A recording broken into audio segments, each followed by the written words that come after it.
Hi guys, Catherine here. I have just a really quick thought that I want to share with you. Something that struck me. I was getting ready for some things that I'm going to be sharing, later this week and next week, and came across this old research that just really struck me again today because it's so relevant to our current circumstances. So I want to read this and then have a question for you. So this is talking about our human need for touch. Maybe a new idea, but stick with me.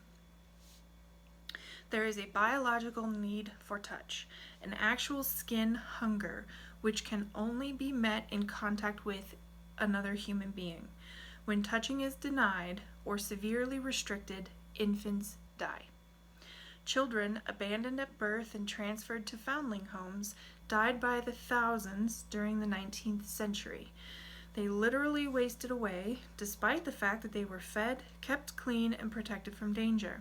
The condition, known as marasmus, which is a Greek word meaning wasting away, claimed the lives of nearly 100% of the infants under the age of 1 in U.S. foundling hospitals as late as 1920. Claimed the lives of nearly 100%. What these children lacked was physical contact. Other infants raised in their own homes were cradled and fed at their mother's breasts. These foundlings weren't. When this connection between life and touch was realized, doctors and nurses in many institutions cooperated in a plan to supply mothering for these children. It consisted of holding, stroking, speaking to the infant, and allowing significant periods of cuddling the child, especially at meal times. The results were dramatic and immediate. The infant mortality rates dropped within 1 year of adopting these touching procedures. So what's that mean for us as adults? Our mortality rate will not be as fast or as clearly drawn as those infants were. But make no mistake at all, the lack of touch will have the exact same outcome for adults today as those infants back in the 18th century, the 19th century. That's relevant to us today because of COVID. We are living in a time when we are told to stay away from everybody and don't touch anybody, and certainly don't let anybody touch you, because you won't just get sick. They won't just get sick. You'll die. They'll die. Now, without getting into all that, what I want to challenge you on today is simply this. When is the last time you had a positive experience of touch? For a lot of the people that are coming in for treatment right now, this is the only place they're receiving any touch. This would be a severely restricted case. This would be a circumstance where touch is severely restricted. This is not sustainable. Human beings are social creatures, okay? I know that goes against everything that we're being told right now, and I know fears are high. I have some things that I'm working on that I think will be tools that will help you guys with navigating some of this stuff, because the reality is what was meant to be temporary is becoming permanent. So this idea that we can just hold on, we can just continue to not have all these things, not do all these things for this brief period of time, because next week, next month, whatever, we'll go back to the way things were.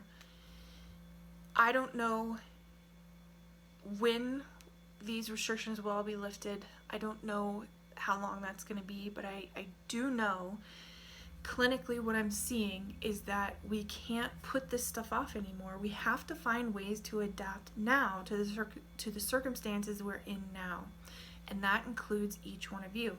So I was just struck by reading that again, being reminded of that biological need, that human imperative for touch. It is so lacking right now. So get a hug, give a hug, hold a hand, let somebody hold your hand, shake hands, get back in touch with people. You will have to assess the risk for yourself. You'll have to decide how you can do that in a way that is comfortable for you, so that you feel like the risks have been mitigated. That's going to be different for each one of you, but you have to do something, because this period of time that's stretching from weeks to months to how long from here? We can't keep going like this, living in isolation, living basically like people on islands. We just can't do that anymore. Technology connects us, and that's a wonderful blessing, but we have to actually have physical contact with other human beings. So find a way to do that. Give a hug, get a hug, shake hands. I know, those are all the rules. Those are all the things we're not supposed to be doing right now. But I am an advocate for your health, and a part of your health is this idea of human touch. I don't know what your risks are of getting COVID. I do know that you have a 100% chance of being affected by lack of human touch. So find a way to come back in touch with someone, some people, and do it in a way that makes you feel, like I said, like you've mitigated the risk. But we just can't continue to pretend that this is all going to be temporary anymore. We have to find ways to adapt and meet our needs now. So that was my thought for the day. I've just been so touched by the high levels of anxiety, the high levels of stress, the unknown. It's just a lot that everyone is dealing with right now, and this is a piece of it. This is a piece that's going to help you cope and get through whatever the next few months, few years, heaven help us, might entail. So if you have questions, if you would like more research, if you want to talk about it, get in touch with me. I respond to all your emails. I respond to all the messages on the phone. I've been having phone consultations and stuff all week with people with questions around all sorts of things. So just reach out to me. I'm available to you, and I would love to hear from you. I would love to know what you're doing to get in touch with people again. We need to get in touch with people again. So that was my thought for the day.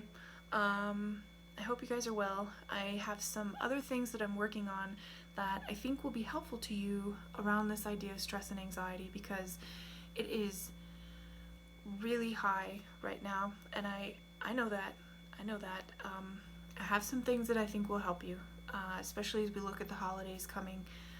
So if you haven't liked our page, Facebook page, or our YouTube channel, be sure to do that, because that will notify you when those things start to come out. And I do have some things coming that I think will help you, so be on the watch for that.